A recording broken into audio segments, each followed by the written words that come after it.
And we live. Welcome to Digital Renegade Podcast. I'm your host, Dashing Grove, good of my frequent sidekick, Artistic Layman. Of course, you can already tell listening to this, none of this is going to get implemented. Everybody who hears this is going to have the exact same reaction you've probably had so far, which is, holy shit, this guy's crazy, which means it's a program designed to lure people into something that is designed to lose. Which, you gotta wonder why somebody would be dumping that much money into it. Well, what is that from, Luke? That's from James Lindsay's What the F is Christian Nationalism? Which I'll just say it right now, it totally is a freaking front. It absolutely is. Like when I think of Christian nationalism, I'm thinking either Orthodoxy or we're talking Catholicism. We're not talking Protestantism. We're not talking about fighting for Columbia or so to speak. Okay, we're talking or even for the Anglican Church. I don't think in terms of that. Like even Anglican Church makes more sense, but like it's going to be. Yeah, the pastor I'm listening to right now is Doug Wilson, who's he made a book called Mere Christendom, where he's trying to talk about, there's been a lot of chatter about Christian nationalism in certain circles, and so he's got kind of responding to it and thinking how this is an opportunity to try to advance it.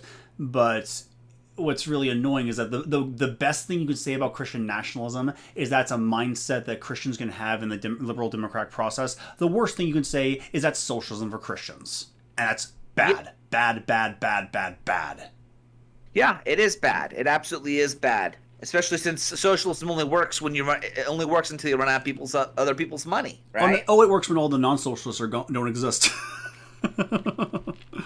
Yeah. But I want to comment on the song you picked. Oh wow, these lyrics are terrifying. What? Go ahead and hate your neighbor. Go ahead and cheat a friend. Do it in the name of heaven. You can justify it in the end. Oh my gosh. There won't be any trumpets blowing. It's an anti-war song. You know that, right? It's an anti-war song. We sang this in Bible camp. Oh. Once in soldier. It is. And there's a specific reason why I selected that version of the song is because it comes from a 1970s. I guess it was like a 1970s hippie movie called Billy Jack. Uh-huh. You ever seen that? Yeah, so only heard of it. Okay, so it's basically about a hippie commune, and they get fucked with by white people, and essentially, eventually, I think it was Billy Jack kills one of the fucking guys, and then he has to turn himself in, and then they start playing this song. And the reason I picked this song was because it was by Coven. Now, Coven is a Satanist group. Or say this, I guess, band or whatever, and they got that one-hit wonder, and they used that song, that version. So I figured, hey, why not? Let's use this. It'd be a bit passive-aggressive. That way we could sort of, a little bit here, a little bit there.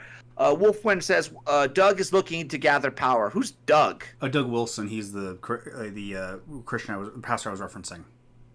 Yeah, no, I got you. There are a lot of people who just want to gather power. Honestly, at this point, I've been given more and more flack in the last few days or so about this whole. I think I released information regarding Spencer, right? Mm-hmm. About the whole left-hand path, and I was told by, let's just say, a fan of the show that he's too stupid to understand it. I'm like, yeah, he kind of is. I mean, if he's using Star Wars references, then yeah, he kind of is stupid, isn't he? We have to be like Emperor Palpatine. We have to hide our power level and all this other shit. I mean, we've mentioned this before. The left uses Harry Potter references, and now we're using Star Wars references. So, it's just insanity all around. Oh, it is. It absolutely is. I mean, I think you said before the show. How did you say it, Luke? Oh, you were mentioning another topic. I don't know if I want to spoil this, but there's what's that name of the guy, that Bone Face, or what is it? Boneface, yeah, or which one? The actual white nationalist guy, or are we talking? Yeah, you mentioned how we're going to talk about, but this Boneface character is apparently like a white nationalist who's making rounds in commentary circles again, and I made the fact, we're using a Solid Snake references to fight Harry Potter references. Yeah, Metal Gear Solid references to fight Dumbledore's army. Yeah, that's what the left thinks are Dumbledore's army, so we have to basically be he who cannot be named. Yeah, problem, action, here's our reaction, and they offer the solution. Oh, good grief. Yeah, it's Hegelian dialectics all around, man. And that's the next video I need. That's a video someone has to make. I need to make. Someone has to make this. Well, before we start, let's get started with let's talk about red heifers. You ever heard of the whole red heifer problem? I've heard of it, but I don't know where it really comes from. Well, the idea is that the Jews are going to try to rebuild the temple, the third temple. They're going to try it, but in order to do that, they need to sacrifice a perfect red heifer that hasn't been bruised, that hasn't had a yoke on it. It's just the perfect sacrifice. It's supposed to be, I guess, the sacred cow, and they supposedly found it apparently. Oh, so they found 9 already? They found 9. Yeah, they have to get 10 to complete their collection. And Sticks made 2 videos on it, and I wanted to. I found it very interesting because he came to the same conclusion that I came to, and there are people out there who want to hasten the end times. They want to hasten the end of the world because that way they could, get everyone black pilled, and that way they could offer a solution. Like you said, the whole Hegelian dialectic. Problem, reaction, solution. What's right? What's that phrase? Immunize the eschaton. Actually, I got it right here. Let me pull it up for you real quick. From frickin' what the hell is his name? Tick History, right? He was quoting somebody else. Yeah, do not imitize eschaton. Yeah. Let me see if I can pull it here for you. Play the first clip I sent you of Sticks, which I find very interesting. All right, everyone, I got an interesting news tip yesterday, actually, from a clanker on Twitter DM. By the way, you can send me news tips. I always appreciate those. It makes my life a little bit easier. My life isn't easy. I work about 70 hours a week. But anyway, link in the description. Well, 2 of them. The first is the Temple Institute over in Israel is now reporting that they're looking into the possibility that they finally found the 10th red heifer.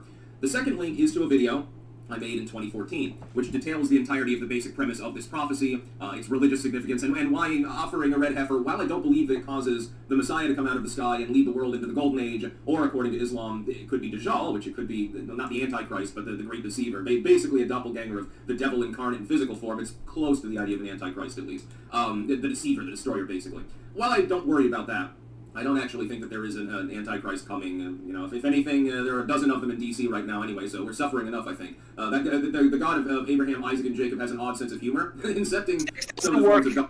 DK says Sticks doesn't work 70 hours a week. No, what he probably does is he probably quantifies his work output and like I did 70 hours worth of work, and now I can sit down and pet my cat and go look for shrooms in the woods or something like that. That's probably what he does. Like, he's very, honestly, I don't even know what you would consider work in that regard.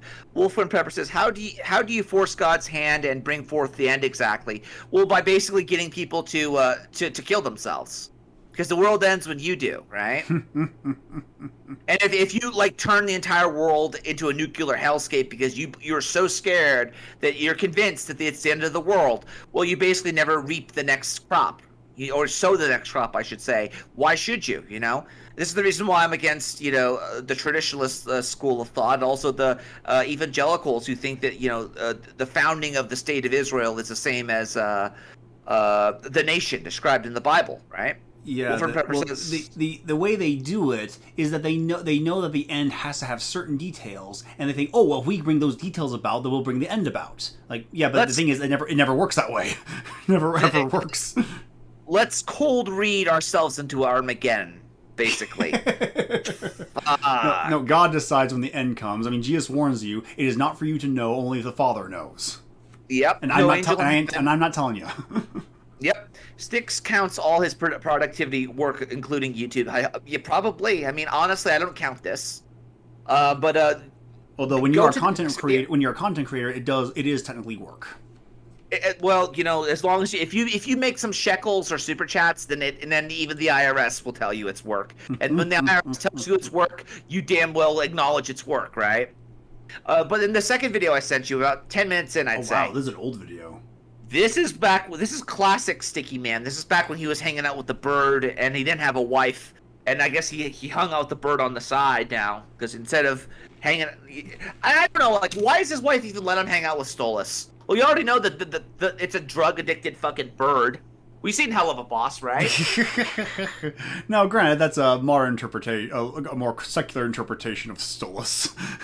It's modernity according to Stolas according to modernity. It's not that traditionalist fucking satanic shit, right? Right. Yeah. So 10 minutes in, start 10 minutes in, because he starts talking about the same thing that I was talking about, how we're basically going to have both sides, basically, yeah, there we go. 9 years ago, wow. Yeah, this is back in 2014 when they said they found another red heifer, right? Which coincidentally, the red heifer in this was founded somewhere in Pennsylvania, but it wasn't the actual red heifer. Oh. So I think there are people out there who want to hasten the end times, who want people to come to that conclusion. I believe Russia is one of those groups that want that, and they're going to play both sides against each other. I do believe that. So every socialist project is an attempt to immunize the eschaton because they believe they're coming to the end of all history, which is the end of capitalism. And we could be one with God and become trannies with the fucking demiurge, or actually, we'll transcend the demiurge. We don't have to do work anymore. We'll be in heaven, and we'll be like with moon Jews and goochers and shit like that. It'll be awesome. And I'll play it, Luke. So all the signs are there. Now, I don't look at these signs and say, oh, well, I guess the end is coming. Oh, Dajjal is coming. Oh, the Messiah is here. Because I don't believe in Abrahamism. However, it's still troubling because if this heifer is offered and the temple begins to be rebuilt, it could potentially cause a grave deal of harm to that region of the world that's already unstable. The Jews, Christians, and Muslims already butcher one another repeatedly throughout history and always have, and it doesn't take much of a provocation to cause large amounts of bloodshed in the region. So imagine what would happen if hundreds of thousands or millions of religious Jews think the Messiah is there, and millions or tens of millions of Muslims think that it's Dajjal. And meanwhile, the evangelical Christians, especially in the U.S. and in other countries as well, especially Protestant countries, will believe that the end is coming. People could start acting in a very strange manner because to them, already you have people who do weird things because of their religion, because they think that the end time is nearly upon us. This would be far more convincing to them, especially to the Jews, which are normally fairly reserved, and take great steps not to prejudge that some prophecy has come true. They tend to be different from the Christians and Muslims in that respect, especially from the Christians. If they become convinced that the Messiah has come... Is he skinnier? He does look a lot skinnier. Well, 9 years later, yeah. From this angle, he looks like a scarecrow. He looks like... I'm a little freer, scarecrow! Fuck. Oh, but no, we gotta go stop the Wicked Witch of the West. Don't even get me started on the occult symbolism of that. Oh, shit. no, please, no. But before we do that, I want to play this one clip from C.S. Lewis. Oh, boy, play it. Many people find it difficult to believe in this great event without trying to guess its date, or even without accepting as a certainty the date that any quack or hysteric offers them. To write a history of all these exploded predictions would need a book, and a sad, sordid, tragicomical book it would be. One such prediction was circulating when St. Paul wrote his second letter to the Thessalonians. Someone had told him that the day was at hand. This was apparently having the result which such predictions usually have. People were idling and playing the busybody. One of the most famous predictions was that of poor William Miller in 1843. Miller, whom I take to have been an honest fanatic, dated the second coming to the year, the day, and the very minute. A timely comet fostered the delusion. Thousands waited for the Lord at midnight on the 21st of March, and went home to a late breakfast on the 22nd, followed by the jeers of a drunkard. Yep, dude. Again, I'll just say this right now. We might very well be in the end times, but I'm gonna act. Again, what did Tick say? Here you go. I'll send it to you, Luke. Play it. Another video. Oh, the Tick. Tick history. Which part? It's already there. It's already there. Doomsday cult. Some technical terms: apocalypticism, a religious belief that the end of the world is imminent, and the word eschaton is the technical term for the end of the world or the end times. Eric Vogelin famously warned everyone not to imminentize the eschaton, meaning don't bring about an acceleration of the end of the world, which is precisely what the dialectics are trying to do. Yep, don't bring the end of the world. And again, I said it before and I'll say it again. Until the world, actually, it's a great quote. It's a very underrated quote here, but it's from what is it? It's from Nick Fury. Again, worth the price of admission. I've not seen all of Avengers. I'm not a big fucking fan of the Marvel superhero universe. I haven't seen it, even Age of Ultron.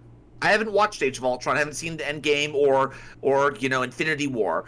I haven't seen most of them. The only one I haven't seen is Captain Marvel. Oh, the one with the cheese girl Brie Larson. Yeah.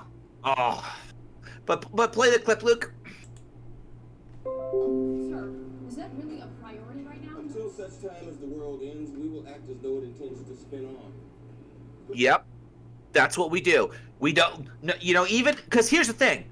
God knows my heart. He knows that I'm not being an asshole here, specifically saying, "Oh, the end is not coming." The end is coming.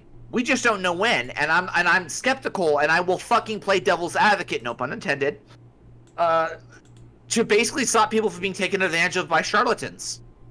Like there are people who probably back in the Bush days would have believed it, and then now, well, we had a global pandemic, right?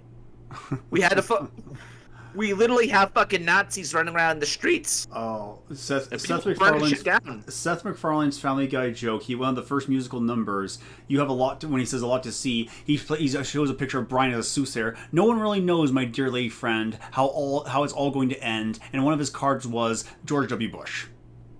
George W. Bush is not going to be the end of the world.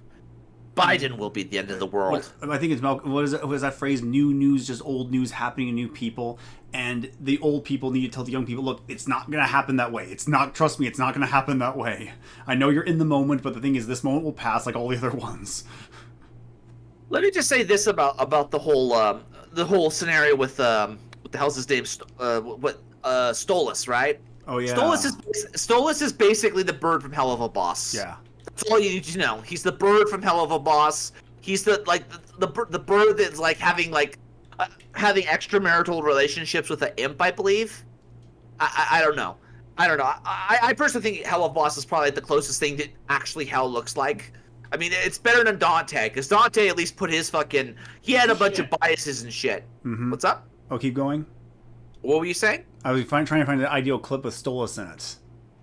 Oh, I got it for you. I actually made one. I actually did some arts and craft earlier. Here we go. You already know. What can I do you for this time, Stolas? There's a political candidate causing trouble up on Earth for a few of my associates. He's trying to convince people global warming exists. Doesn't it? Well, yes, but more people die if nothing is done about it. And it gets lonely here. This is probably the best example of the author's political bias kicking in. Yeah, well, yeah, like when I first saw like the first episodes of it, like I was like, this is the Grim Adventures of Billy and Mandy except for adults. and you could kind of see like that influence in how they showed like the human characters, but then it sort of became its own art style afterwards. Yeah, which again, hey, it's new content. How much new shit is out there, right? So you got to back what you can with what you want. You pick you go in with the freaking content you have, not the content you want, right? But here's what I did, Luke, and this is what There you go. Whenever he starts talking about Stolas, whenever he starts talking about his bird friends, you play this. What's this? You play this. This is my arts and craft. What was that? That is a reference from, I think it's some sort of it's some meme, I think it was. I don't even know what the hell. I think it's Tim Andre's show, I believe. I think that's what it is. It's like a Adult Swim show. Yeah. It's how do I know? I just heard about it from the freaking hell's it called? I heard about it from what was it? The Terminal Montage, I think it's called. The one where they have Kirby and like they do like it's basically Super Mario World, basically Kirby. The one where they have Kirby as a Christian. Mm-hmm. You know about that? Yeah, that's what I get from, because he did the same thing with Bird up there. Wolfman Prepper says the best part of the Divine Comedy is the characters in it are basically keep saying it's just fiction, not doctrine, but people may doctrine it anyway. Exactly. I mean, like a perfect example of this is who's actually being eaten alive by Satan and like the deepest pits of hell. Judas Iscariot, right? The little fucking ginger Judas Iscariot. I think it's Cassius and Brutus, right? Why Cassius and Brutus? Well, Cassius and Brutus were originally eaten alive by Satan specifically because they betrayed God's plan. They tried to get in the way of God's plan. There was this idea and this notion that in order for Christ to come back, there had to be a world empire, and that world empire was going to be Rome. So why did Christ show up in Judea as opposed to, let's say, India or China? Because they needed to have a world empire, so that way that world empire could spread Christianity. That was the notion behind it, at least in Dante's time. Mm-hmm. So Cassius and Brutus killing Julius Caesar basically created a roadblock to God's plan. That's why they're in the deepest pits of hell, where traitors and mutineers and betrayers are. Wait, really? They betrayed God's plan. Yeah. Wait, so not Judas from the 12, but Judas and Brutus from Rome. No, Judas Iscariot, which is the guy who betrayed Christ for his shekels. He literally killed him for shekels. I'm not kidding.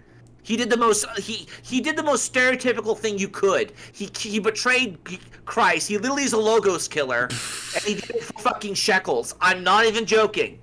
Like, he literally, that guy did more damage to the freaking Israelis than any other freaking person in history. And that includes the freaking, the mustached man from freaking, from Austria, all right? Well, yeah, politically, not spiritually, though. Well, I would say that, he inspired the happy artist man from Austria to do the stuff he said. He inspired a lot of degenerate shit. But let's see if I can find it here. Luke Smith did a very wonderful thing. Luke Smith, I believe it is. Dante Alighieri. 1 second, Luke. I got this. Anyhow, we're gonna continue with a few other things. Here we go. While I'm pulling that up, I wanted to pull this up. This is from San Jose. This is the news from San Jose, from the old country. All right. Here we go. This is actually some actual racism that was actually put to print. Massive shortage of Latino doctors impacting California hospitals. What does that matter? Just play it, Luke. What is this? What is this? This was put to print. This was put to print. What is this? Let's see. Hospitals and clinics across the state and nation are having their own emergency. A massive shortage of Latino doctors. Now, a group of local physicians is... Why does that matter? It doesn't matter. It shouldn't fucking matter. Do you know why it shouldn't matter? Because you're also... What? You can't... If you had an ulcer, let's say, and you like a stomach ulcer, the ulcer doesn't care if it's a Latino man doing it or a Latino woman. Just give me the fucking the Pepto-Bismol, goddammit, okay? Keep playing it. Sounding that alarm. NBC Mayor's Damien Trujillo visited a San Jose clinic to dig in deeper into the problem and what the possible solutions might be. Health experts tell me this has been an ongoing issue for years. There's been a shortage of doctors in general, but Latinos are at the top of the list. Gardner Health Services has all the medical... And that's a problem because... First, because we can't have too many Asian doctors. There's way too many Asian doctors. There are way too many freaking, white doctors. There are way too many Indian doctors of all things. I don't want to pull that boomer comment, but these people are the real racists. Oh my gosh. Oh. They kind of are. And what's sad about this whole thing is that the Indians, like the actual Indians, they understand what they need to do to get to like Harvard and stuff like that. There was a guy, I believe, he shaved his head and he changed his name and he said he was African American. He got into Harvard. How many of these freaking Indians, like the people from India, right? Not dot, not feather, right? They go over to, let's say, they go here and they realize they see this shit on TV and they're like, you know what? I'm gonna freaking put a sombrero on my head and now I'm a Mexican. Just so they can get ahead and they don't get discriminated against. Because if they demand that they have Latino doctors because Zorro, I don't know. Wait, so what is their... But I am interrupting them. I want to hear what their argument is. Let's hear their argument, right? Go play it. Equipment it needs to provide sound, adequate diagnosis.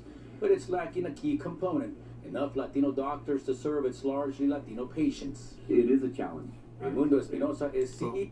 But why does that matter? At Gardner. His Latino physician roster mirrors that of the state and the county. In California, only 6% of physicians are Latino, according to the latest research out of UCLA. In Santa Clara County, where a quarter of the population is Latino, Only 4% of all doctors are Latino, yet Latinos make up 51% of the county's hospital janitorial staff. Who freaking cares? Who fucking cares? Like, who cares? You need doctors. What's the big deal? My fucking brother's a janitor, you ass, and you know, he actually, of all the people in the world, I'm actually Latino. It's on my birth certificate, believe it or not, because you know my mother was born white, but Reagan said she was Hispanic, right? So I'm fucking Latino. But on his fucking birth certificate, he's white. Okay, they let you pick, I guess, choose your own adventure. But I guess I got the better end of the stick. I guess I don't know. Keep going. Latino providers, Latino physicians, they're the most difficult because everybody wants them because they can communicate. You know, they're bilingual and they can relate. Why is that important? This is why I unironically identify as a liberal, because someone needs to be. This is insane. Hey, did you hear what they said? It's not about they could identify, they could talk to each other. And I'm like, what? So they can speak Spanish? So you need more Latinos because you don't want to get the white guy to learn Spanish. So why can't we just say, okay, have some Spanish speakers? What's wrong with that? Because then we'd have to admit that there are more Spanish speakers, and you can't get a job in like East LA without fucking knowing Spanish. Right? So there's such mass migration of fucking people from Mexico that instead of just admitting that these people need to learn English and assimilate, right? So it's better we just say we need more Latino doctors and not say we need more people who speak Spanish, whether they're Castilian from Spain or whether they are, you know, people who went to, let's say, Harvard, they're Asian and they learned how to speak Spanish, like what the hell's the character from Community, right? Chow, I think his name is, right? Oh, what was that? I want to say there's a phrase: we mock virtue and wonder why never one's a coward. yeah. Keep playing. So we mock intelligence and then wonder why everyone's stupid. Yeah. It's like oh, can anyone say white flight? Oh, there are no doctors. We're Latinos. We gotta train our doctors, but we're not interested in being doctors. Catching is a barrio. I knew it. How am I a barrio? I don't even know what that is. I could have sworn that was burrito. I'm not a burrito though. What is a barrio? Barrio, I have no idea. I'm just gonna play the clip. Play the clip. Cuando mis niños estaban chiquitos era difícil porque pues a señas nos entendíamos. Maria Elena says when her children were small, she had to use hand signals with doctors because neither spoke the other's language. So on September 27th, doctors in Santa Clara County and across the country are celebrating National Latino Physicians Day. It's an effort to knock down the barriers and convince more Latino students to enter the medical field. They realize the road to a meaningful solution. Fucking English, or if you really want to, like, you know, cater to people who speak Spanish, learn Spanish, or force them to fucking assimilate. Wow, there's so much irony in this position, but of course they're not going to learn. The dialectic will carry on. It's like, oh no, we're just going to make a new solution to this problem. So apparently barrio is the term for quarter or neighborhood. So I guess I'm hanging out with Nick Fuentes' his group, his clique. So I'm from the barrios of like East LA or some shit. But it all makes sense, right? I'm the masked man, Zorro, Antonio Banderas. That's what I'm dressed to impress, dude. I mean, look at me. I have a top hat, I got the glasses, got the freaking you know, bow tie and everything. Keep going. Yeah. Here's a long one. They basically said that it would take, we would need 54,000 more physicians to reach parity. Even he gets it. He understands how stupid this is. Just say that just tell people they have to learn Spanish. That's all you have to do. Just tell people they have to learn Spanish. But you won't do it because then the actual right wing and the nativists, the people who like, dude, I can't find a job. I can't get a job in LA because everyone else speaks Spanish and I can't communicate with my workers. And there's no pushback to say, hey, learn English. You're in America, learn English. That's the national language. God damn it. Like this is an example. That's why we have to jump through like mental gymnastics in this crap. Keep going. That's a nervous laugh. Espinosa says it'll be a daily struggle, trying to recruit Latino doctors from a small pool that everyone is trying to get into.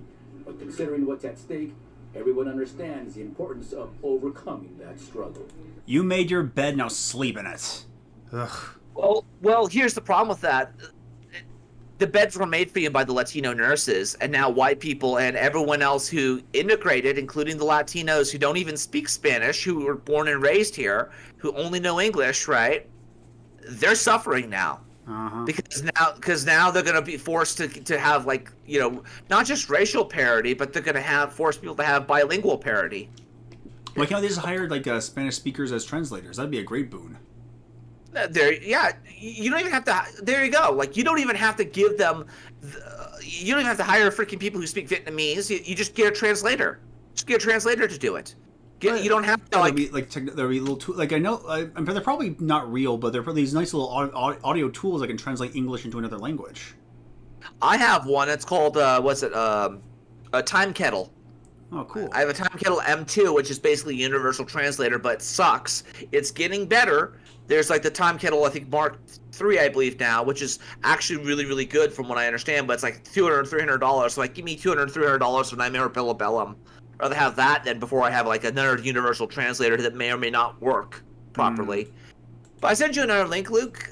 It's from Luke Smith, everyone's favorite, you know, meme lord, I guess you could say. Okay. He's actually like somebody who's accepted online. It's Dante's Infernal Politics at 520. Jesus's execution, which in many respects is illegitimate in the view of Christians, but in order for it to have been ruled upon, it had to be legitimate in the eyes of a universal empire. Jesus couldn't be sentenced to death in like rural Wales, you know, during this period. He had to be sentenced to death in a universal empire. And the coming to be of that universal empire was, of course, part of God's plan. Now, actually, there's a lot of interesting things we can say about Dante's specific politics here, because Dante is speaking at a period where the main political conflict was that between secular authority and church authority. Now, Dante... Gee, that sounds familiar. All this has happened before, and all this will happen again, Luke. So say we all. To sum things up, to paint in generalities, Dante is a proponent of secular authority. That is, there were many people at that period who thought the Pope, who is the ruler of the church, should also be a ruler of the political realm. He should rule sort of like since he's the vicar of Christ on earth, he should also be a political leader as well. And we really should be living in an empire organized around religious authority. Dante and others disagreed with this. In fact, Dante was a big fan of the Holy Roman Emperor and the Holy Roman Empire, which, you know, people make fun of it because they say, oh, it's not really Roman, it's not really blah, blah, blah, because it was centered on, like, Germany and stuff like that. But Dante and others viewed the Holy Roman Empire as the legitimate heir of Rome. And their view was that secular authority is something different. We have to have someone who is, caring for man's different material needs, making sure that there is peace, and that is something different from his spiritual needs. Now, Dante, of course, argues this isn't like modern, sort of secular... Oh, God. Imagine it should no be religion. It should be a McDonald's. That's what it should be. A Golden Arches theory, man. Golden Arches theory. Versus religious authority. This isn't quite exactly the same, because Dante's view is that, you know, the material world exists for spiritual ends. The reason we want universal peace, a universal empire, is so people can have the best, the optimal environment to reach salvation. Okay, that is the goal of secular rule. But Dante's view is that it's a different thing. It can't be the same thing as papal authority. It has to be something different. So in the political environment at Dante's day, Dante took the side, he was aligned with factions that took the side of the Holy Roman Emperor in most political disputes, while others took the side of the Pope and the papal states. And in fact, Dante had been exiled in his life, before the writing of the Divine Comedy, by these the pro-papal faction. Of course, in his Inferno, he writes about many of his political enemies suffering. Gee, self-insert. Oh yeah, it is self-insert literature, isn't it? Like Dante's Inferno. It is. Like, he actually self-inserts his own freaking his own. He gets to decide who gets to go to hell and who doesn't get to go to hell. You know, and he actually has Virgil, the Roman poet, be his guide, which I think is fucking badass if you actually read some of Virgil's stuff. Anyhow, keep going. Just to own them or whatever. But anyway, this should be a little clearer why Brutus and Cassius are depicted in hell. They're in hell because Dante's view is that God's plan, not just for politics but also for salvation, is that there needs to be a universal Roman emperor. That is part of the plan. So Brutus and Cassius, although they're betraying people, they're betraying their friend and benefactor Caesar, they're actually doing something they might not even realize, but they're doing something much more evil. That is, they're standing in the way of God's plan. God's plan is that the Roman people will rule over a universal empire. And this was actually sort of, there's a view nowadays that, or I guess we have this view of Christendom, of Christianity, as if Christianity, God didn't have any other plans outside of the Jews, and the Messiah was born to the Jews, and everyone else was just sort of languishing, and there was no plan for them. That is not the view that people in the medieval ages and the Renaissance and early Christians had, because Dante, as others, he thinks, for example, the Romans have a unique covenant with God that they eventually have to come to rule the world, and the Greeks have a unique covenant with God, and that they're given particular philosophical approaches that prepare them for the arrival of Christian theology, all this kind of stuff. So Dante's view is that Brutus and Cassius are fundamentally doing something theologically evil. They are standing in the way of inevitability. They were living at the cusp of the Roman Empire, a time where there was God's plan was finally coming to fruition. There was going to be one man, Julius Caesar, who ruled the entire world, and that was it. And they stood in the way, and they said, no, we don't want that. We don't want any of that. We're going to, for our own reasons, maybe because we're jealous, maybe because we believe in the Republic or something like that, but for our own reasons, we are going to stand in the way of inevitability. And of course, God's plan, in the case of Judas Iscariot betraying Jesus, obviously that was sort of played into the plan of being crucified. But additionally, Brutus and Cassius play into the plan as well, because although they killed Julius Caesar, what happens? The empire starts. In fact, their assassination serves as a pretext for a civil war, where eventually Octavian Augustus becomes the original first emperor. So all these people, although they stood in the way, they utterly failed, and that's Dante's view. And when you look at Dante's Inferno with this viewpoint, the idea that it is building to some kind of culmination of the Roman Empire, a lot of other things make sense. For example, if you read in school the Iliad and the Odyssey, of course, the hero of the Odyssey is this guy, Odysseus, the guy who made the Trojan horse, okay? But if you read Dante's Inferno, you find that this hero is reduced to, actually, he's pretty deep in hell. Some of the heroes, they're in limbo, they're in the place in hell where there's no suffering, as Dante depicts them. But Odysseus is actually he's a schemer, so he's depicted as being very deep in there, despite the fact that he's a hero. No, Odysseus was like the original rogue. But a lot of people will say the original fantasy rogue was Bilbo Baggins, right? But fucking Odysseus, he literally he's like Batman of all the fucking of the Roman or the Greek heroes. He really was like Batman. He didn't have any special powers. All he had was his mind, right? Mm-hmm. Wolfram Pepper says universal empire would require the crushing of the human soul. Bullshit. No, it wouldn't. What would require is either the decadence of Rome, where we basically say, oh, you could believe whatever you want, but you have to basically acknowledge that Caesar is God, right? And then you have the Christians say, no, we're not going to acknowledge Caesar as God.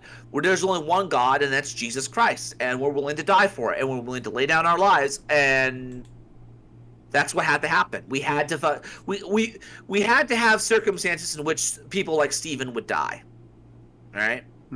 Anyhow, keep going. Hero in the eyes of the Greeks. Now, if you're a very superficial literary analyst, you'll be like, well, that's just because Dante was like, he was ethnocentric and he didn't like Greeks. I mean, that is not the answer. It's not the answer because Dante's vision, it's not that he doesn't like Greeks, but in Greek history, Greeks constantly stand against the Roman Empire. And of course, the Trojan War, Romans, since the time of Aeneid, or well, not really since Aeneas, but since the Aeneid was written by Virgil, there was the idea that Romans come from Troy. So these Greeks who are fighting against Trojans in the Trojan War are depicted as sort of bad guys, including Odysseus. Odysseus, of course, comes up with the idea of the Trojan horse. And so all of these Greeks are sort of thought of as villains, even though in Greek literature, of course, they're the heroes. So it's not just, oh, well, they're a different culture than me or something like that. It's that in Dante's view, all of these people are fighting against the fact that Romans will become the preeminent ruling class of the world. That's their issue, okay? So, in each case, the Greeks fail to extinguish the Trojans. Aeneas runs away from Troy. He founds Rome. He doesn't found Rome, but his ancestors, or his descendants, found Rome. So anyway, that is the point. That is why Brutus and Cassius are, along with Judas Iscariot, in the deepest depths of hell. Hopefully you understand that. You might not have even heard of that, but that is why they're there. Yep. So, to put that into modern context, we might actually be in a fucking hate fan fiction by some fucking Russian who says, oh, that damn dashing rogue who kept fucking calling out the Russians' right to universal empire. How dare they? How dare they stand up against the fucking end times? How dare they get in the way of the inevitability of socialism taking over the fucking world? Oh, how dare they? I would be dead and loving it if they fucking put me in a fanfic where I'm in hell. I would probably be dead and loving it. I wouldn't care. But moving on from hell to something else, it's actually probably just as degenerate. Although this actually reminds me, before we go on, this actually reminds me of the line that Gandalf gives Bilbo at the end, where he says, like, he talks about all the prophecies that are finally coming about, and Bilbo's like, prophecies? Don't I remind you I handed all that? He said, don't tell me you don't deny the prophecies just because you bring them about. Do you really believe that all your adventures and escapes were mere luck, just for your sole benefit? Yes. Yes. 100%. Totally. I have no reason to believe that there's some sort of giant plot railroad that's pushing me towards some greater end. And as Gandalf added, "You're a very good man, Mr. Bill Baggins, but I'm very fond of you, but you're still just a very little man in a very wide world." To which Bilbo says, "Oh, thank goodness for that." Well, that's racist. That's what I would have said, you bigoted fucking... bigoted... How dare you? How dare you fucking... it's pronounced hobbits, we're not midgets. Would you say that to Gimli, you fucker? Frickin'... everyone hates the little people. But here you go, Luke. What is this? What's this? We got CIA niggers in the wire. Oh, now what? Here we go. This time, here we go. Let's start it off. Spew hate outside Disney World, and near Orlando, officials say the group wore clothing and wore flags emblazoned with Nazi insignia outside the entrance to the Disney Springs Shopping Center. The sheriff's office said, of course, breaking no law. It should also be stated they were color-coded for our convenience. I don't know what it is about these fucking Nazi groups, but they're always wearing red and black. You ever notice that, Luke? Like, they're from Pancok Palace. Like, everyone's wearing red and black. You got Antifa wearing red and black. You got the Nazis, in this case, wearing red and black. And you even have the fucking bad guys from Indiana Jones and the Temple of Poon fucking saying that it's, they're wearing red and black. Keep playing it. I'll show you an example. Of doing so, you are allowed to protest. I've got some feelings on this. First and foremost, and I will not necessarily allege this myself, but I've seen scuttlebutt about the co-founder of this particular, the Goyim Defense Group, basically, effectively being a Fed, or at least there are some questions about how he's able to purchase a significant amount of property in Maine, despite being found guilty on multiple felony charges. I will get past that, though, and I will simply label this Speds and Feds. These are skinheads. You're not changing anybody's mind by roaring in disapproval at the Jews or something like that, while heavily covering tattoos and being a felon. Wait, is that it? This is it? Yep, that's what they look like. They look like fucking like the Beagle Boys. They literally look like the Beagle Boys from freaking DuckTales. Walking around Mr. McDuck's money bank. Oh, Mr. McDuck Scrooge McDuck is a fucking Jew, and we all know it. They would tell. But he's Irish. Oh, he's an Iberian then. We gotta kill him right away. And so what I think is that this group basically falls under two categories. The individuals that were showing up as part of the Goyim Defense League and similar entities that were gathering there and in other cases as well. Some of these individuals are not Feds. We need to understand that. I know it's glib and hilarious to say, okay, these people glow in the dark. Some of them do. Some of them are not federal agents or law enforcement. Some of these are... You just need enough of them to convince others to do it. They literally look like the fucking Beagle Boys, dude. Look at this shit. Look at this. Evil is color-coded for our convenience, guys. Look at this. Gee, that looks just like January 6th. When they're climbing, where they're scaling up the wall, where there's a stairway right next to them. God damn. Oh, that was such a weird shot. Like, the whole thing reeks. This whole thing is... Like, that's the real sad thing of our situation. Because even if Trump wins, and I hope he does, and I really want him to, we've seen what that looks like. He's just not one man against the entire establishment is not going to cut it. We got to do something else. This is insane. This is the reason I keep saying I'm a post-Trump candidate. I'm looking for somebody outside of Trump, or somebody who will take up Trump's mantle after he does his 2 terms, because I don't want him to have 3. It's not just because Trump alone isn't good enough. It has to be everyone. It has to be the senators. It has to be our congressmen. It has to be all of us voting these people in, because one man against the establishment cannot do it. We have to take up, Trump will give us some air cover, but we have to do our job on the ground, right? And that's hard too, because both political parties are kind of entrenched in the cathedral mindset. Well, all we have to do is wait. Just all we have to do is to borrow a phrase from Julius Evola: ride the fucking tiger until it dies, right? And let me just say this: I've heard that your old turtle, freaking what the hell's his name? The turtle politician. What the hell is his name? McConnell. Yeah, Mitch the bitch McConnell. He fucking keeps fucking freezing on us like he's Windows Vista or something. Yeah. He keeps freezing on us. So always they'll be dead sooner rather than later. The real question here is what's going to happen when the adults have left the building. Yeah, well, Arizona's been trying to have a transition away from John McCain, but there's too many Democrat fans of his, like Katie Hobbs, who ushered in her own election. Oh, dude, I don't know. I'm not gonna touch that right now. There is a progress in that because a judge said, "Wait a minute, this is something illegal did happen here, so we should investigate this." So finally, after like 3 years now. Yep. Anyway, keep playing it. Are just very desperately confused individuals who appear not to understand the basic premise of civics or of governance in the general sense. If you go out there into public, you're waving a swastika flag. You're coated head to toe in tattoos. You look like you just got out of prison. You've got the swastika necklace and stuff like that. You're probably not changing anybody's mind in your favor. You're probably changing people's minds in favor of the other direction. When you look, for example, at the rise of the Third Reich, you're not going to find many individuals that were catered to by the NSDAP in its early stages, outside of the beer hall push, of course. These old veterans, they're getting drunk because they're sad, and that's one thing. You're not going to find heavily tattooed felons, generally among them. You're finding, effectively, a morality campaign. And the exact opposite seems to be the fact with regards to modern neo-Nazi groups. And that's because these groups, which spring up out of nowhere and suddenly into existence, typically involve central leadership by people who have faced felony charges and then gotten sweetheart deals. Put two and two together. What do you think part of that deal was? And by the way, What do you think the deal is, Luke? Wink, wink. Like maybe do something the government asks you to do once in a while.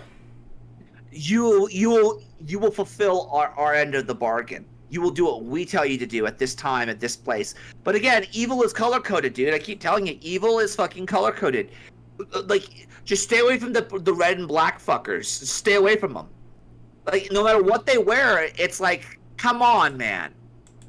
See, a Democrat representative from Florida, whoever this woman is, like, oh yeah, look at the right are completely fanatical and radicalized. Like, really? Are we really going to pretend that Black Lives Matter Are we really going to pretend that Black Lives Matter doesn't exist? No, fuck, it doesn't fucking exist. We're gonna pretend like it doesn't fucking exist, Luke. You gotta use the proper terms. Oh, the irony, yes. Oh yeah. But the thing that got me, and this is the thing that really just startled me in this whole scenario, is that Laura Loomer, of all people, she was calling out and saying that DeSantis was supporting neo-Nazis in the Ukraine, and Biden was basically enabling neo-Nazis in the Ukraine. And apparently, this guy right here, who I swear to you, he literally is like a fucking Hideo Kojima villain. The name Boneface. This is Boneface? This... Do you want me to start playing the Sins of the Father? Here we go. Let's see if we get this on screen here.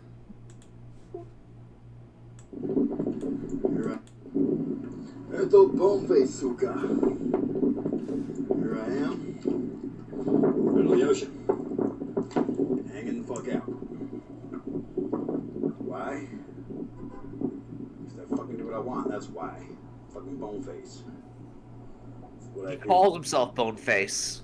Hang out in the middle of oceans, in large open bodies of water, fight sharks with this majestic spear. That is not a spear, my friend. This is like if Jim Goad like leveled up and absorbed the powers of like the devil or something. Like he became like if Jim Goad like went to prison and actually fucking became a hard ass. Now this is what he would look like. Yeah, you could feel the similar energies between the two just through the screen.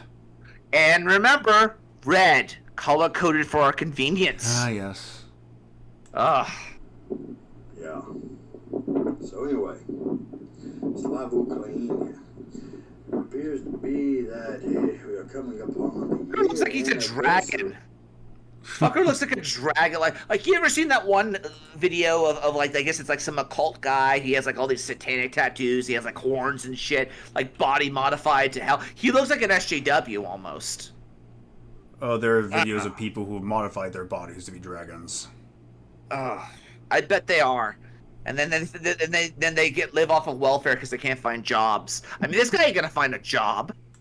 You think this bitch is gonna find a job? No, he ain't gonna find a job, Luke. I mean, other than doing like menial, like washing dishes in a back of a restaurant or something. He's not presentable, man.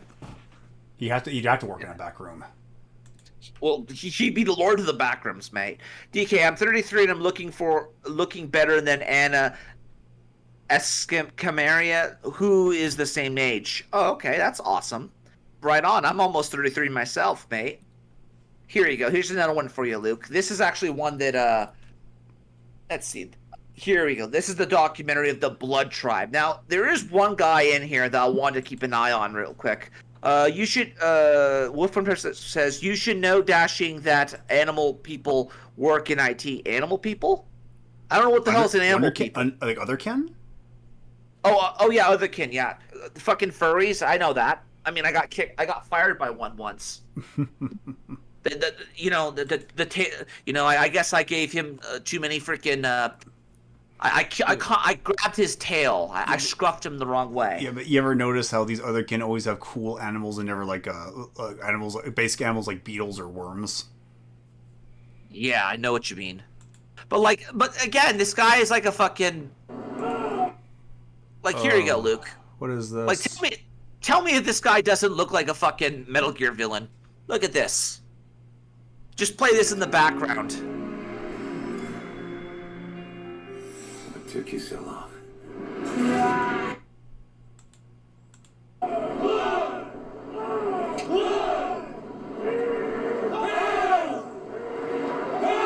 A documentary for something that only took place 7 days ago. You gotta get those art students credit. I mean, they're very industrious, and when they find a job that pays well, they fucking get it, right? News 2 share does not condone views recorded. Duh. No shit. Neither do I. By the way, do not. Not all Nazis must die.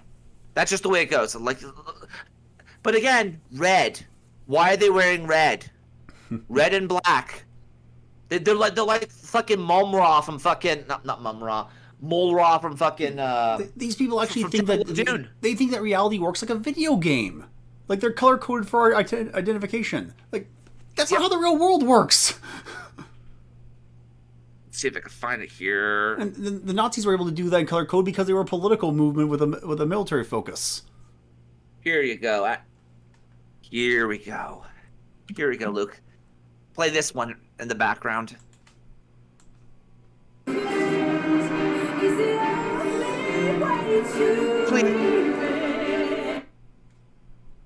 They actually have a guy named Skullface, and then they have this is Bond villain levels of territory of evil. Where are you, Skullface? Skullface. He literally is like, come on, man. This is like Ground Zero shit. He was like burned alive, right? He was burned alive. That was his MO, and he was like a spooky motherfucker who was working with Zero in the background. Kind of like what I think this guy is, because I think he is a Fed. I think Boneface is a Fed. I believe that he is working essentially in tandem with the United States to basically catch fucking Russian assets. I believe that's what we're dealing with. We're dealing with people who are so evil that they're basically the Suicide Squad. That it literally is like the Suicide Squad with these people. Jews will not replace us! Jews will not replace us! They all work together on this one. That guy right there, the bald guy with the little bald ginger with the freaking vest, like he's like fused with Richard Spencer. I think he's a Satanist. I'll place my bet, and I'll think he's one of them. And there's a reason why. I think I'll see if I can find it for you. Give me 1 second. Mute it, Luke. I don't want to get fucking flagged for like racist bullshit. Mute it, but then just play it. Let's see if I have the closed caption around here. Play closed caption because that's fine. See if I can find the actual guy's very name. organized, clean flags they have. Where'd they get those? Yeah. How did they get those? Especially nowadays, if these bastards got especially now that like they banned like certain flags on eBay and crap like that, and like on Amazon. Where are they getting these flags from? Where are they getting it from? Real talk. That's actually a fair question, because I can't get a Nazi flag or even a German flag now on YouTube without getting fucking not YouTube. There he is. There's Skullface. There it is. A ghost without a past.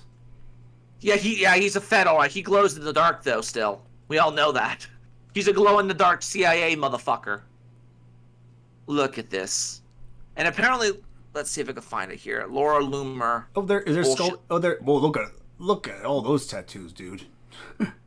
Yep. Look now. If you look at the guy at the vest throat, look at his throat, Luke. All those tattoos. Look at the tattoos on his throat. If you could see it. Kind of blurry. I got it for you right here, Luke. Give me one. Yeah, who are these guys? They have guys with nothing to live for. They're people who. Well, I mean, the guy with tattoos has nothing to live for. Look at him. Ooh. He's like Anthony Kerrigan of white nationalism. What the fuck? He lives like NoHo Hank or something. Don't ever. Again, I condone I condemn this crap. I think these people are fucking evil. And the tattooed guy is wearing Mjolnir. Of course he's wearing Mjolnir, because it's not like he's not only owned by the feds, he's also owned by the fucking Disney. His god's owned by Disney. What? It's the truth. His gods are owned by Disney. Let's see if I can find it here. This guy right here is Christopher Paul House. Here you go, Luke. What's this? And this is a higher resolution of a picture of the gentleman who I suspected being a Satanist. And here you go. I hate being right, Luke. Oh wow. Oh wow. Jeez, what's that on? Gee, I wonder what that is on his neck is supposed to be. It's almost like it's a Goda Mendez or some shit. And like, come on, guys, really? Are you serious? You can't even even the devil hides his angel of light here.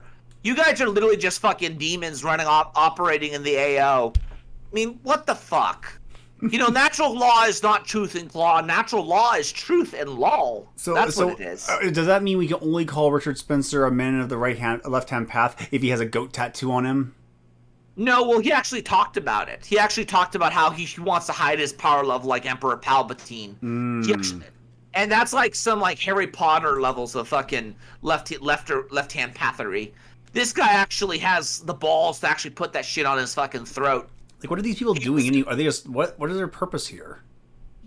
Their purpose is basically being a bunch of fucking crazy lefty fuckers. To be as violent and cruel and sick as possible, just so they could get attention. And so now they have our attention, say something clever.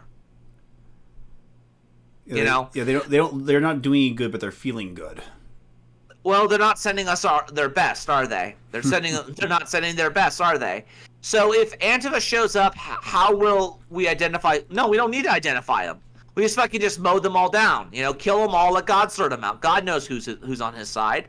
Wolfram Pepper says most Satanists are open about if you know how to ask them about it. Yeah, I know. And that's one of the reasons you just ask them. Just ask them. They will gladly tell you what they are all about. And a lot of them are fucking libertarian. And a lot of them would be against this shit by principle. That actually recently reminded me of why socialists are so hesitant to actually review fascist or Nazi material.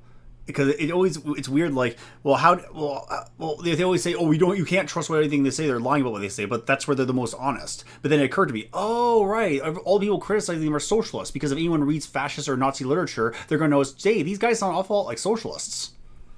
There's I think it was either Chris Reagan or what have you had a picture or like a cartoon, and it's a SJW looking in the mirror, and he's like, "Who are you?"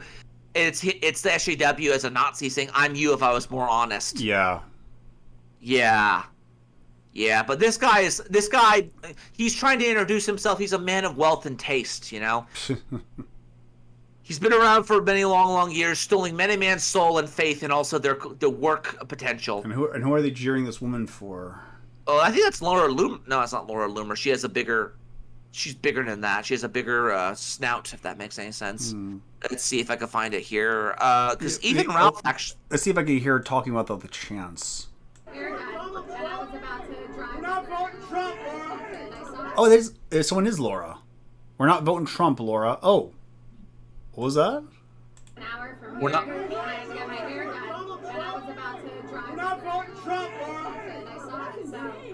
The Nazis just said they're not voting Trump.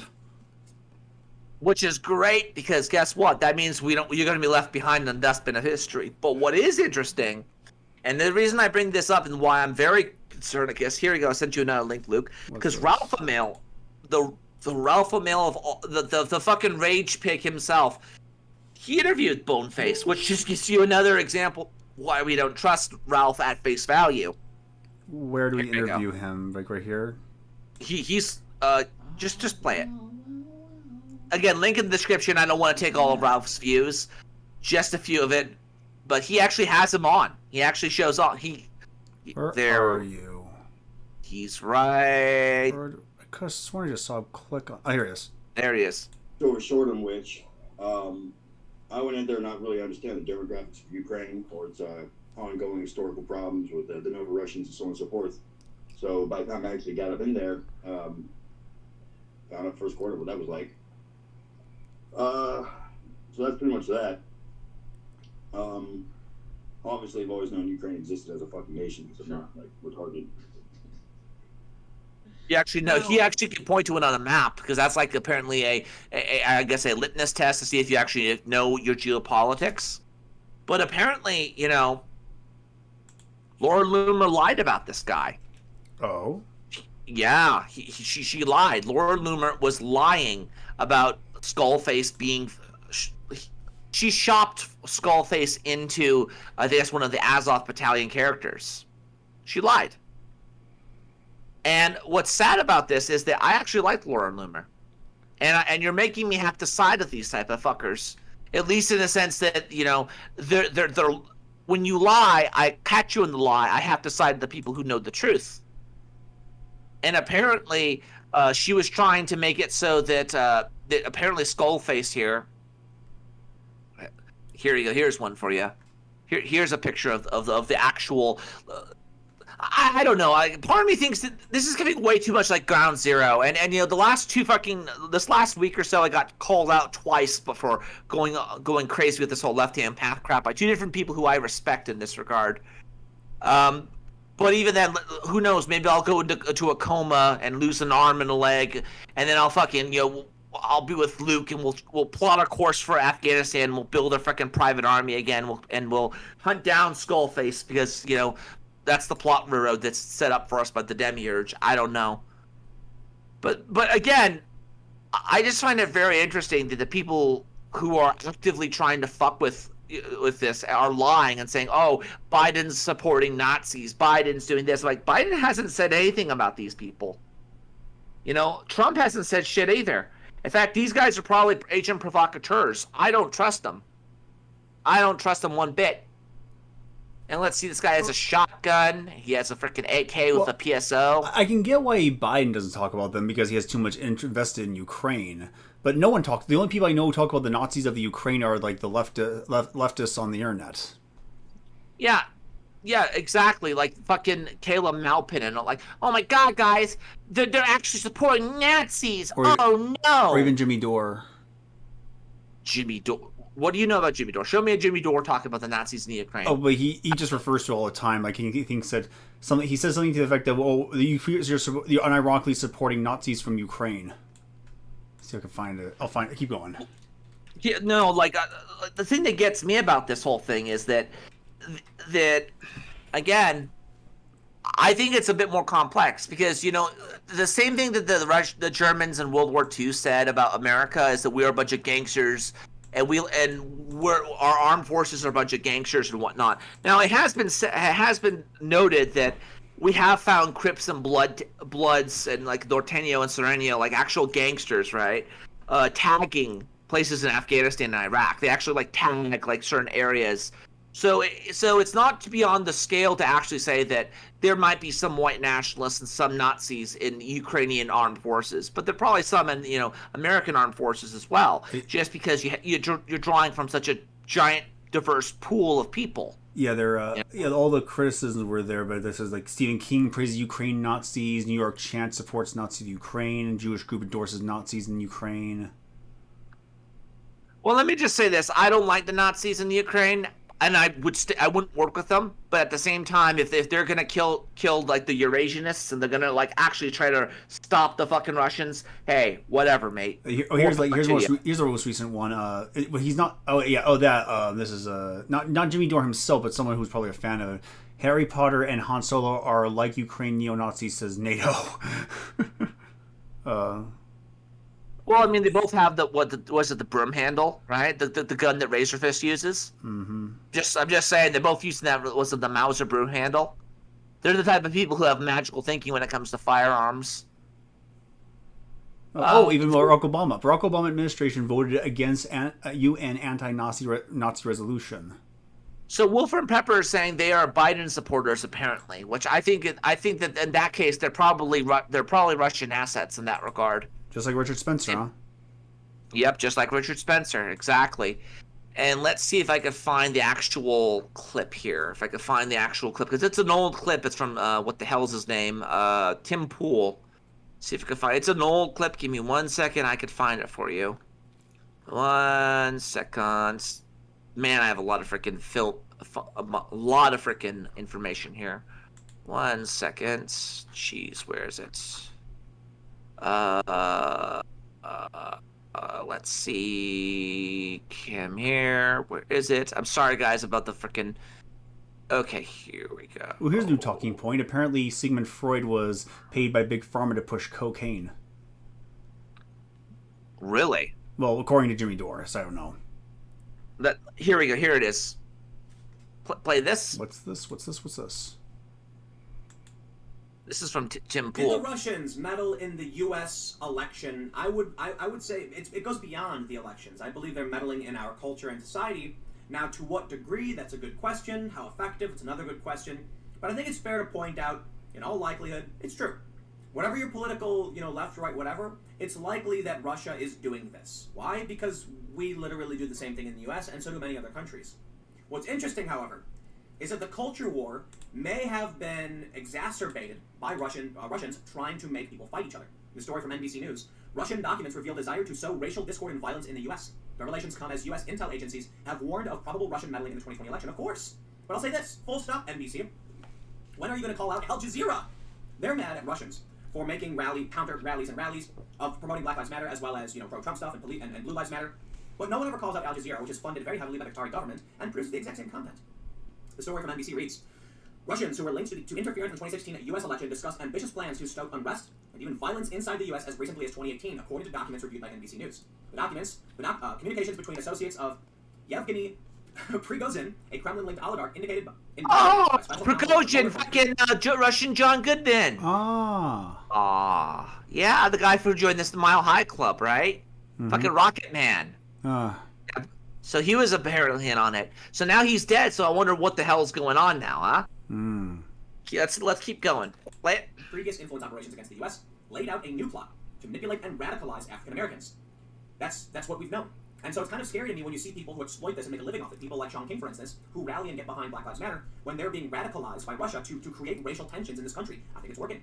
And I think there's a profit motive behind it. Now, before we move any further... And the scary thing about all the Gnostic stuff is that it is a excellent means for psychopaths to get into power and enrich themselves.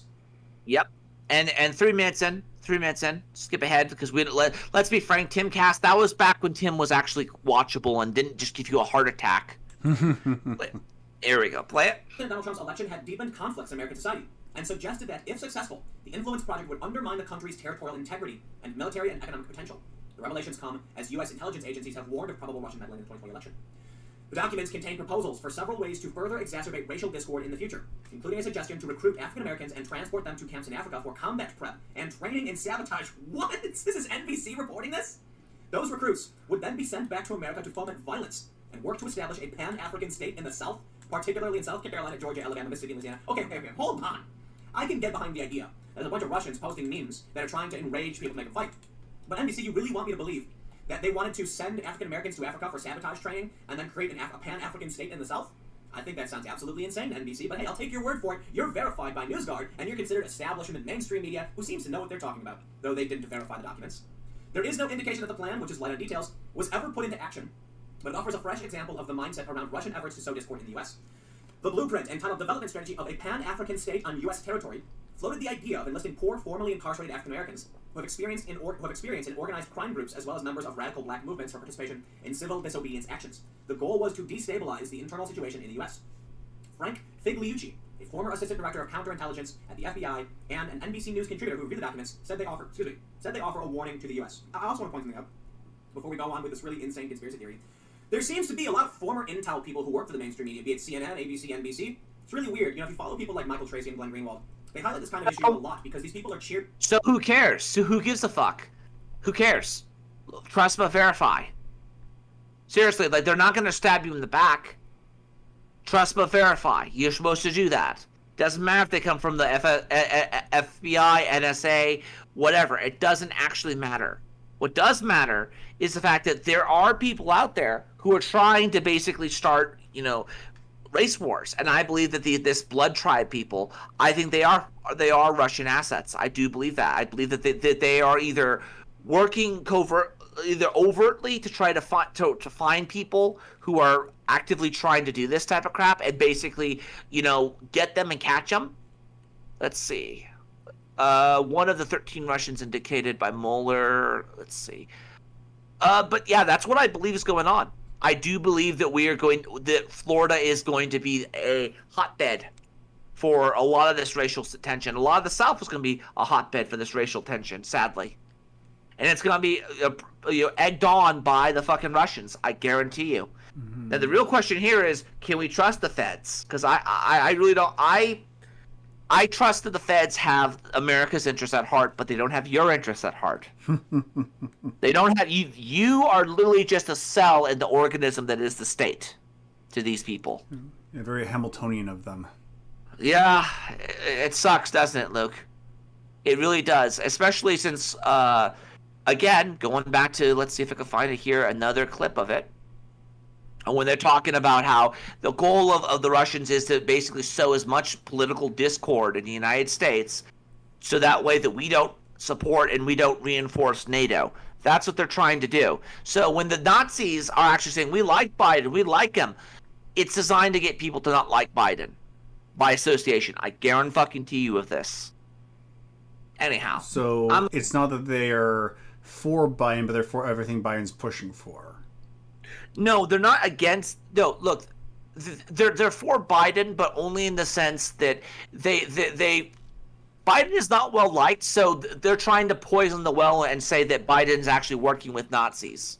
Mm. Even though Biden, I think, is a useful idiot who's basically going after, who's actually standing up against the Russians. He is. In some regards, I don't know. I hope the guy's on our side. I hope he's not going to stab us in the back when they give him a shiny shekel or two, right? That's what scares the fuck out of me. I don't know if we could trust Biden to not pull out of fucking Afghanistan the same way he pulled out of Ukraine. Like, I'm scared in that regard. I don't want to see Lucian fucking on his head on a pike or something. I don't want to see any of that crap. I don't know. But in any case, let's see if I can find it here. What's the next one?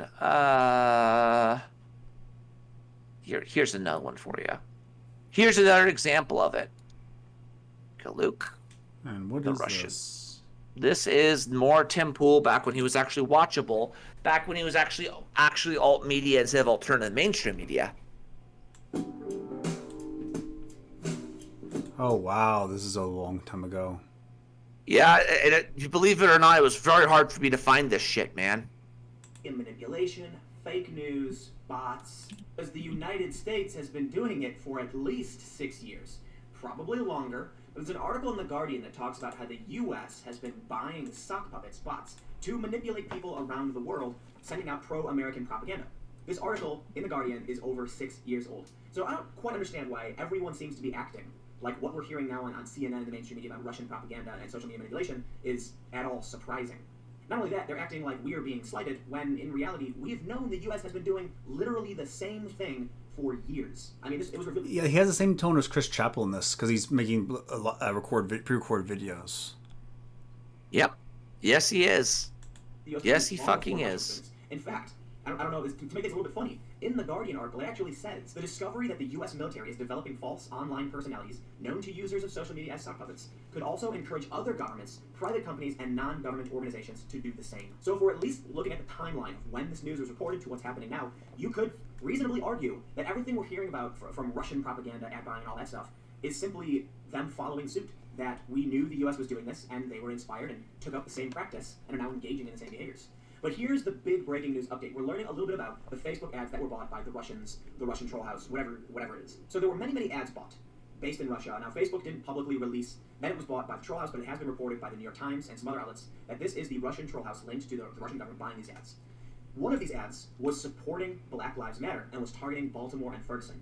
According to the news, it was intended to support Black Lives Matter, but also kind of portray them as a threat. There's a lot of ways you could imagine that could be. You know, if the ad itself was pro-Black Lives Matter, but said take to the streets and get violent or something, that could be seen as making it look like a threat while still supporting it. Regardless of that, this narrative about Russia supporting Donald Trump seems to be kind of moving away as we learn about the kind of ads and the kind of actions being taken in this Russian... They don't care, Luke. They don't care whether you're right or left. They don't care if you're black or white. They just want you to sow discord in the United States. That's all they care about. They don't care. They want whether chaos among their enemies. That's what they want.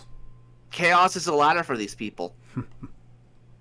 Anyhow, I'm about done. Luke, any final thoughts? There was one line that came to mind when I heard that the Latino news doctor article. Let's see. It all comes down to this one penalty kick. Can the young woman break the glass ceiling and prove once and for all that a female can be just as good an athlete as a male? You know, Amy, anytime someone calls attention to the breaking of gender roles, it ultimately undermines the concept of gender equality by implying that this is an exception and not the status quo.